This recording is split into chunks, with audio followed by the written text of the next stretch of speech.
RCR, la red que comunica y une al Perú.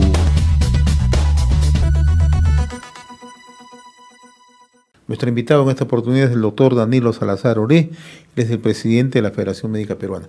Doctor Salazar, qué gusto saludarlo. Gracias por atender la comunicación con RCR, Red de Comunicación Regional. Un feliz 2022, muy amable. José, ¿qué tal? Buenos días. También feliz año, que este 2022 fundamentalmente nos traiga salud, creo que es lo más importante. En efecto, eso es lo que esperamos, que mejoren las condiciones, sobre todo sanitarias, en nuestro país, ¿no? Estamos, doctor Salazar, ante una inminente tercera ola. Ayer lo adelantaba el propio ministro de Salud, Hernando Ceballos, ¿no? Un conjunto de especialistas, epidemiólogos, salubristas también hablan de esa posibilidad, ¿no? ¿Estamos o no estamos preparados para enfrentar una probable tercera ola en el país, ¿no? En condiciones sanitarias, hospitales, cuerpo médico, ¿estamos preparados o no? En estas dos olas que han pasado, creo que hemos aprendido algo. Hemos aprendido de cómo se comporta el virus, cómo debemos manejar el virus, y también debemos de poder reconocer, aplaudir, felicitar lo de la cobertura de la vacunación. Hemos pasado ya el 80% de la vacunación de la población objetivo, y eso es bueno. Entonces, eso nos hace ver que de repente la tercera ola no va a ser tan catastrófica, tan letal, vamos a llamarlo así, en comparación con la segunda o la primera ola.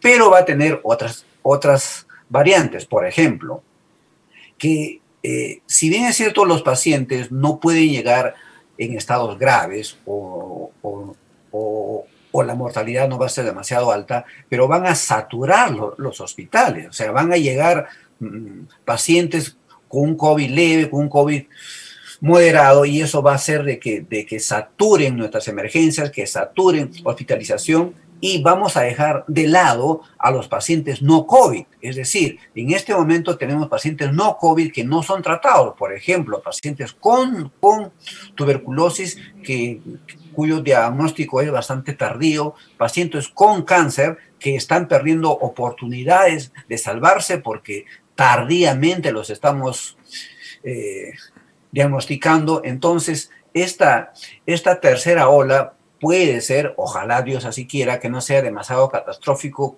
por el COVID, pero sí se nos vienen las otras enfermedades no COVID. O sea, el principal problema que vamos a confrontar es la carga hospitalaria, por un lado. El otro tema. Así es. El tema del equipo médico, el personal médico especializado. ¿Tenemos el número suficiente frente a esta carga hospitalaria que probablemente se pueda registrar en los siguientes días? En cuanto a la cantidad de médicos especialistas, el día de ayer yo estaba conversando con algunos médicos de mi hospital y con otros hospitales aledaños aquí en Lima. Yo trabajo en el Hospital Cayetano Heredia, y teníamos que las camas UCI, por ejemplo, en el Hospital Cayetano Heredia están llenas. Ahorita están llenas ya. Las camas UCI están llenas. Sé que en el Loaiza también prácticamente están llenas, y los otros hospitales deben ser más o menos parecidos, que están llenos. Pero ¿por qué se llenó las camas UCI? Se llenó porque han disminuido la cantidad de camas UCI. ¿Por qué han disminuido la cantidad de camas UCI? Porque no hay especialistas.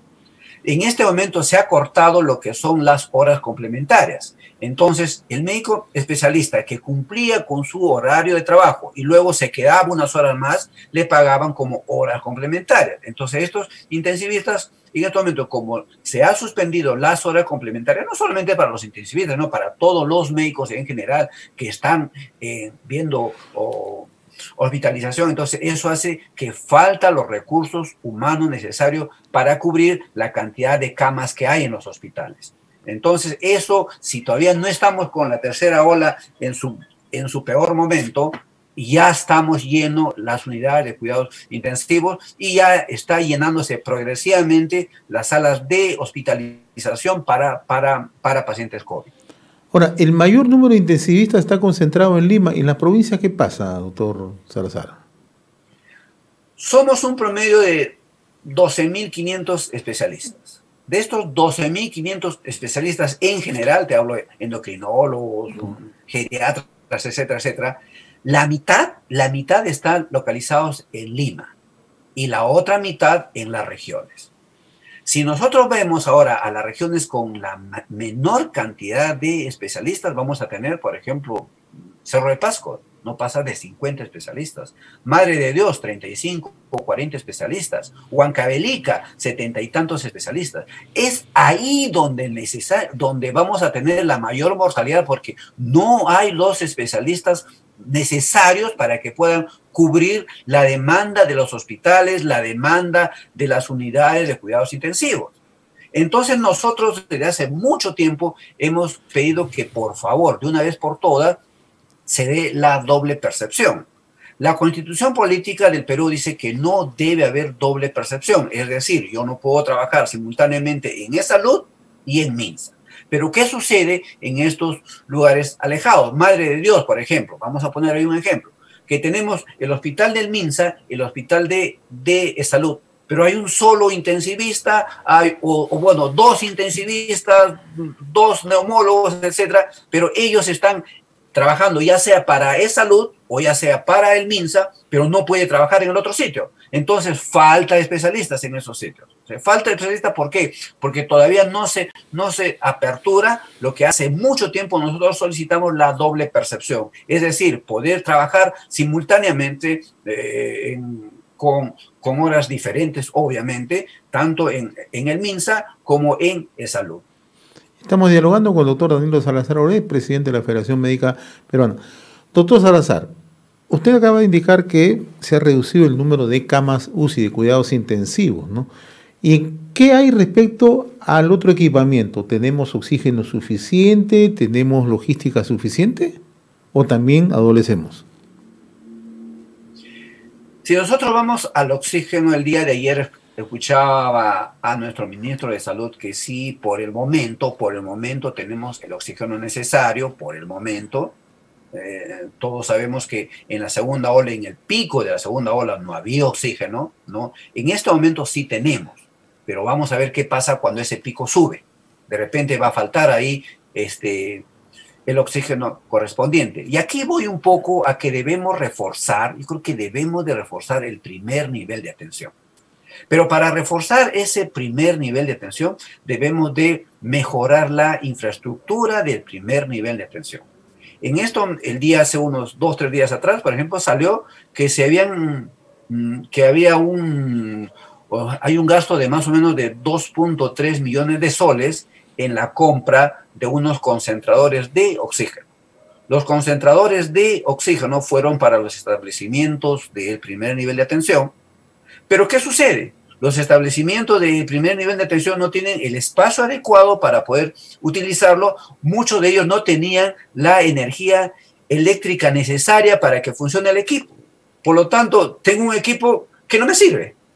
Lo ha comprado el MINSA, pero no sirve el equipo. ¿Por qué? Porque el primer nivel de atención no está capacitado en este momento para manejar estos pacientes hospitalizados. ¿Por qué? Porque hace muchísimo tiempo se ha abandonado el primer nivel de atención. Contraloría ya lo ha hecho hace poquito nada más, que por ejemplo el 13% de los establecimientos del primer nivel de atención de Lima no tienen ambulancias. Es decir, si en este momento yo voy con síntomas de COVID a un centro de salud, ese centro de salud me capta, me demuestra que tengo ahí un COVID más o menos moderado, que debo ser hospitalizado. Tienen que trasladarme entonces para un hospital, pero no tienen ambulancia. ¿Qué tengo que hacer? Simplemente chapo mi taxi y con la gran posibilidad de poder contagiar al taxista, que seguro tiene mamá, papá, esposa, hijos, etc. Entonces, ¿por qué? Porque no, el 13% de los establecimientos del primer nivel de atención en Lima no tienen ambulancia. Y el 74% que sí lo tiene, no funcionan sus ambulancias. Entonces, por favor, yo pido a nuestras autoridades reforzar el primer nivel de atención. No llenarnos la boca diciendo que voy a hacer hospitales. Primero reforcemos lo que tenemos a la mano. Y ese es reforzar el primer nivel de atención. El 60% de los establecimientos del primer nivel de atención no tienen, por ejemplo, salas de observación. ¿Qué significa esto? Yo voy con un cólico intenso a un centro de salud, con un cólico intenso, el médico me ve y no sabe si es un cólico porque pues me cayó mala comida o es una apendicitis. Entonces, ¿qué tiene que hacer el médico? Me dice, ok, vamos a observarte qué pasa en las 2, 3, 4 horas. Estos establecimientos de salud, el 60% de los establecimientos de salud del primer nivel de atención no tienen sala de observación para poder ver eso. Entonces, ¿qué cosa hacen? Me sienten en una silla y en el pasadizo y eso no puede ser. Ese es un pésimo manejo que nosotros estamos dando. Por favor, a nuestras autoridades, reforcemos el primer nivel de atención y eso va a ser, hay un cerco importantísimo para nosotros atender al 80% de los pacientes que son COVID leves. Debemos atenderlo ahí en el primer nivel de atención y no saturar nuestros hospitales. Ahí está el tema. Si llegan al primer nivel con un manejo óptimo, ya no llegan a los hospitales, ¿no? Y evita la saturación, ¿no? Así es, doctor. Así es, señor Hernández. Entonces, eso está pasando. Ahora hay otra cosa importante. Somos 26 millones de asegurados en el SIS. 26 millones en el SIS en este momento. Casi siempre, en el mes de diciembre, se firma el convenio entre MINSA y los hospitales y los GORES. Entre el MINSA, entre los hospitales y los GORES, para transferirle la plata a los hospitales y a los GORES. ¿Para qué? Para que puedan ellos utilizar en los pacientes SIS. Luego que se firma, aproximadamente 30 días se demora en transferir la plata a los hospitales y a las diferentes regiones para que ellos gasten esa plata. Le digo que hasta este momento no se han firmado los convenios entre el MINSA, o sea, entre el MINSA y los gobiernos y los hospitales y los gobiernos regionales para que transfieran la plata del SIS. La plata del SIS. Es una plata que ya está presupuestada. Esa plata tiene que ser trasladado a los hospitales para que puedan utilizarlo. Si y estamos en plena ola, está comenzando la tercera ola y los hospitales este mes no van a tener plata. Los gobiernos regionales este mes no van a tener plata. ¿Por qué? Porque hasta el momento no se firman los convenios para que puedan utilizarse en los pacientes SIS. Y por lo tanto, en los pacientes que tienen COVID en este momento. Esto en medio de una pandemia, lo que usted acaba de decir es bastante revelador, ¿no? Y si no se toma atención, muchos de nuestros compatriotas, lastimosamente, van a enfrentarse a esa situación, ¿no? Y muchos hospitales no tienen presupuesto, no tienen logística, no tienen ninguna facilidad.